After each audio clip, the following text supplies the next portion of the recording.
Assalamualaikum warahmatullahi wabarakatuh. Salam sehat tanpa batas. Kita menjawab pertanyaan untuk teman-teman yang sudah mengirimkan email di program Salam Sehat Tanpa Batas atau edukasi kesehatan alami. Kalau orang ada cenderung lambungnya sensitif, apakah nggak boleh minum wedang kopi atau minum kopi? Ini banyak yang sering menanyakan hal ini dan saya mencoba untuk berbagi tips, tapi saya juga akan me- memberikan sudut pandang saya sebagai praktisi kesehatan alami ya.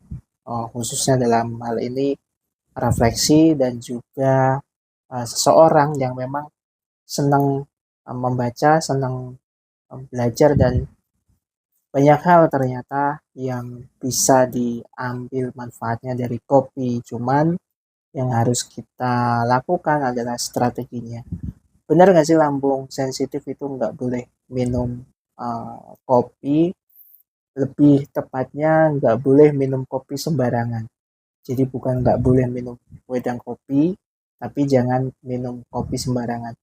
Pada umumnya di masyarakat kalau kita bicara minum kopi ini kan identik dengan orang-orang yang baru bangun tidur gitu ya misalnya, atau baru selesai dari pekerjaan langsung mengonsumsi kopi, yang mereka perokok juga biasanya sambil minum kopi.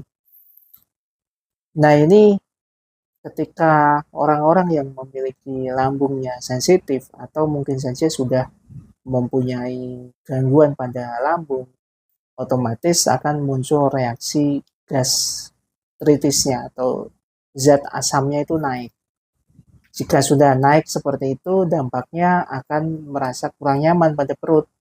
Ya, paling minimal banget itu kembung, kemudian mual seperti itu, dan ada rasa kurang nyaman sebagainya.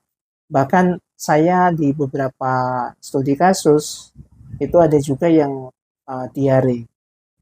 Dan kopi yang jadi sasaran. Sebenarnya minum kopi itu asal kita dalam kondisi perut yang sudah diisi itu nggak jadi soal. Nah kan kalau kopi tujuannya biar kenyang, biar nggak usah makan nasi karena males, karena beras mahal dan macam-macam lah ya. Sebenarnya nggak harus makan nasi beras mahal. Kita juga bisa mengonsumsi makanan-makanan atau karbohidrat lain sebelum mengonsumsi kopi. Jadi bukan dibarengkan dengan kopi sebelum mengonsumsi wedang kopi. Saya ambil contoh misal gini ya, kita bangun tidur jam 5 katakanlah ya, jam 5 pagi. Kita biasa aktivitas, kemudian setelahnya kita langsung minum kopi. Ini keliru. Seharusnya kita mengonsumsi apa gitu, misalnya roti atau apalah yang sekiranya teman-teman ada bisa dikonsumsi terlebih dahulu. Setelah itu minum air putih hangat sekitar seperempat gelas atau sekitar 50 mili atau 100 mili, pokoknya seperempat gelas sampai setengah gelas kecil itu air yang benar-benar dari air panas sampai ditunggu menjadi hangat dan dikonsumsi. Nah, ini bisa membuat lambung kita itu siap, pencernaan kita siap, sehingga ketika dikasih asupan kopi tadi itu wedang kopi, akhirnya lambung kita nggak akan sensitif, asam lambungnya nggak akan naik, kemudian lambung kita nggak mengalami uh, kontraksi atau memberikan respon penolakan gitu. Jadi langsung bisa diproses. Nah, kalau nggak ada makanan bagaimana? Hanya ada air hangat, hanya ada kopi. Ya kita bisa dulu minum air hangat sekitar 100 mili atau setengah gelas maksimalnya. Minimal berapa? Minimal untuk durasi waktunya sekitar setengah jam atau seperempat jam 15 menit dari mengonsumsi kopi. Nah ini untuk asupan idealnya ketika kita ingin kopi ini benar-benar memberikan dampak positif, sehari cukup 1 gelas. Jadi sekitar 1 sendok atau setengah sendok makan untuk kopinya. Jadi kita bisa mengonsumsi 1 gelas. Nah, kalau bagi kita yang emang senang minum kopi, yang penting sebelum minum kopi setengah atau 15 menit sebelumnya usahakan minum air hangat dulu, jangan air biasa atau air dingin. Minum air hangat, kemudian baru boleh mengonsumsi kopi. Nah, ini teknik ini bisa dilakukan oleh siapa saja dan bisa dicoba. Yang penting kita harus bisa mengukur badan kita, tubuh kita. Jadi kalau lambungnya memang benar-benar lagi nggak nyaman, ya diusahakan mengonsumsi apa dulu sebelum minum kopi. Bisa makan mungkin gorengan atau mungkin roti tadi ya, atau nasi sedikit nggak masalah. Yang penting ada isi yang bagusnya, yang karbonya agar lambung kita siap. Kalau nggak ada banget ya kita bisa minum air putih. Dan minum kopi ini bukan lagi sebuah hal yang menakutkan untuk teman-teman atau untuk kita yang lambungnya sensitif. Asalkan cara minumnya itu menggunakan strategi, bukan lagi sembarangan tadi. Belum apa-apa langsung konsumsi kopi. Baru istirahat dari pekerjaan yang melelahkan, bukannya makan nasi atau mengonsumsi sejenis malah minum kopi. Nah, itu. Kemudian ada juga yang berpikir dan juga bertanya, ya nggak hanya berpikir saja, waktu itu sempat menanyakan bagaimana ketika minum kopi dan rokok, apakah ada dampak negatifnya.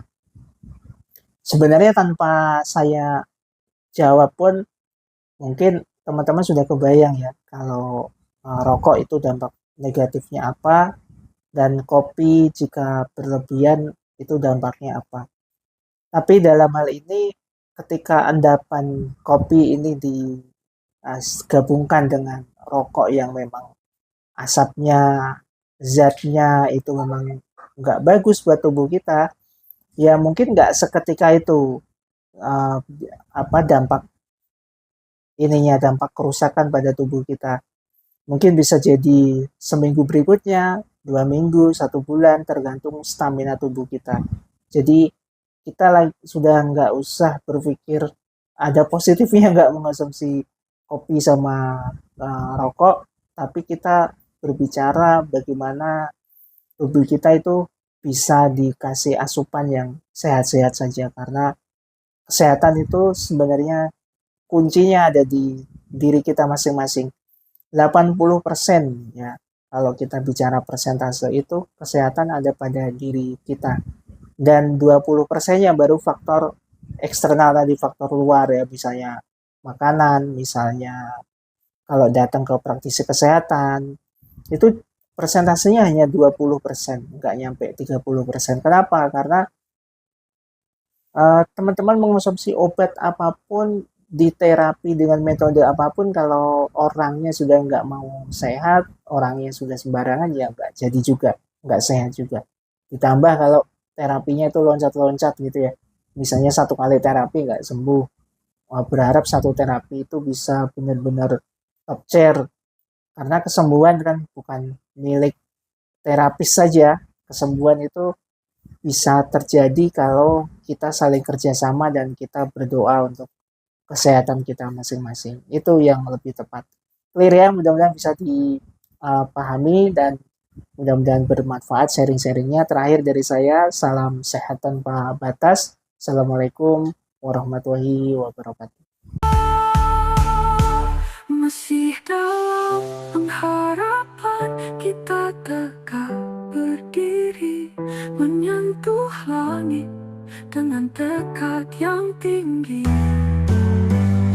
Suara kita lantang menggema di dunia, wirausaha disabilitas menciptakan makna.